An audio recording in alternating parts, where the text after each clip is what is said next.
BJP के नए working boss अब नितिन नवीन हैं। कल ही उनके नाम का ऐलान किया गया और आज उन्होंने दिल्ली में नया पदभार ग्रहण कर लिया। इससे पहले बीजेपी के कार्यकारी अध्यक्ष बनने के बाद पहली बार दिल्ली पहुंचे नितिन नवीन का बीजेपी हेडक्वार्टर पर ग्रैंड वेलकम किया गया। पार्टी कार्यकर्ताओं ने ढोल नगाड़ों और नारों से उनका भव्य स्वागत किया। वैसे तो नितिन नवीन बीजेपी के नए अध्यक्ष के चुनाव तक कार्यभार संभालेंगे, लेकिन नितिन नवीन के मौजूदा बीजेपी अध्यक्ष जेपी नड्डा के उत्तराधिकारी बनने की भी पूरी संभावना है। अगर ऐसा होता है तो वो पार्टी के सबसे युवा राष्ट्रीय अध्यक्ष होंगे।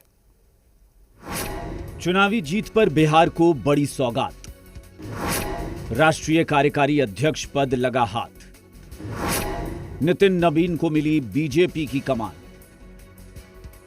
जी हां, बीजेपी के नए वर्किंग बॉस अब नितिन नवीन हो गए हैं। रविवार को नाम के ऐलान होने के बाद बीजेपी के नवनियुक्त राष्ट्रीय कार्यकारी अध्यक्ष नितिन नवीन सोमवार को पटना से दिल्ली पहुंचे, जहां एयरपोर्ट पर दिल्ली की मुख्यमंत्री रेखा गुप्ता, दिल्ली बीजेपी अध्यक्ष वीरेंद्र सचदेवा और बीजेपी के राष्ट्रीय महासचिव विनोद तावड़े समेत अन्य नेताओं ने नितिन नवीन का स्वागत किया। इसके बाद नितिन बीजेपी मुख्यालय पहुंचे, जहां नितिन नवीन का और भी भव्य स्वागत किया गया। केंद्रीय गृह मंत्री अमित शाह, जेपी नड्डा और धर्मेंद्र प्रधान समेत बीजेपी के कई बड़े नेताओं ने दिल्ली बीजेपी मुख्यालय पर नितिन नवीन का स्वागत किया। दिल्ली बीजेपी मुख्यालय में भव्य स्वागत के बाद नितिन नवीन ने अमित शाह और जेपी नड्डा की मौजूदगी में बीजेपी के राष्ट्रीय कार्यकारी अध्यक्ष का पद संभाला। नितिन नवीन की नियुक्ति को संगठनात्मक अनुभव और युवा नेतृत्व को बढ़ावा देने के तौर पर देखा जा रहा है। दिल्ली पहुंचने से पहले पटना में बीजेपी के राष्ट्रीय कार्यकारी अध्यक्ष बनाए जाने पर नितिन नवीन ने हनुमान मंदिर पहुंचकर पूजा अर्चना की। इसके बाद वो राजवंशी नगर स्थित नवीन सिन्हा स्मृति पार्क पहुंचे, जहां उन्होंने अपने पिता को श्रद्धांजलि अर्पित की। वहीं उन्होंने इस दौरान नया दायित्व मिलने पर शीर्ष नेतृत्व के प्रति आभार व्यक्त किया।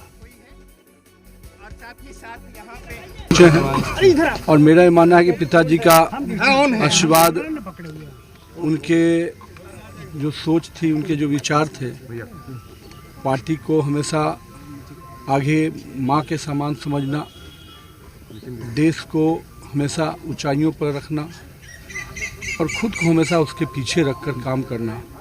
मेरा मानना है कि पार्टी के उस ध्येय को, पिताजी के उस सोच को हम लोगों ने प्रयास किया कि उस ध्येय से काम करें और पार्टी ने उसी का आशीर्वाद दिया है। और मैं तो यही कहूँगा कि आज के दिन अपने पिता को नमन करता हूँ। लेकिन ये स्पष्ट है कि नरेंद्र मोदी के नेतृत्व में देश में आज एक एक गांव में, एक एक कस्बे में विकास भी पहुंचा, भाजपा का भी विस्तार हुआ और आम जनमानस, जिस पर पार्टी को लोग कहते थे कि इसकी पार्टी है, आज गरीबों की पार्टी बनकर भाजपा खड़ी हुई। कोई ऐसा वर्ग नहीं है जिसको भाजपा ने, एनडीए गठबंधन ने विकास की योजनाओं से छुआ नहीं। नितिन नवीन को राष्ट्रीय कार्यकारी अध्यक्ष बनाए जाने पर बिहार से लेकर दिल्ली तक कार्यकर्ताओं में जश्न का माहौल है कि भारतीय जनता पार्टी ने सिद्ध किया है कि न वंशवाद न परिवारवाद, ये सिर्फ लोकतंत्र की पार्टी है। एक छोटा सा कार्यकर्ता किस शीर्षस्थ स्थान पर बैठ सकता है, एक संगठन को मजबूत करने की दृष्टि से, एक अनुभव की दृष्टि से हम लोग के लिए सबसे बड़ा गर्व का बात है पूरा बिहार के लिए कि सबसे युवा और देश में पहला कार्यकारी अध्यक्ष हमारे नितिन नवीन जी हम लोग के विधायक बने हैं। आपको बता दें कि नितिन नवीन अभी बिहार सरकार में पथ निर्माण और नगर विकास मंत्री हैं। पटना के बांकीपुर सीट से 2006 उपचुनाव के बाद से लगातार 5 बार से विधानसभा चुनाव जीतते आए हैं। उनके पिता नवीन किशोर प्रसाद सिन्हा भी बीजेपी के कद्दावर नेता थे। पिता के निधन के बाद नितिन नवीन उनकी राजनीतिक विरासत को आगे बढ़ा रहे हैं। नितिन महज 45 साल की उम्र में बीजेपी के राष्ट्रीय कार्यकारी अध्यक्ष की जिम्मेदारी संभालने वाले सबसे कम उम्र के नेता बन गए हैं। Bureau report.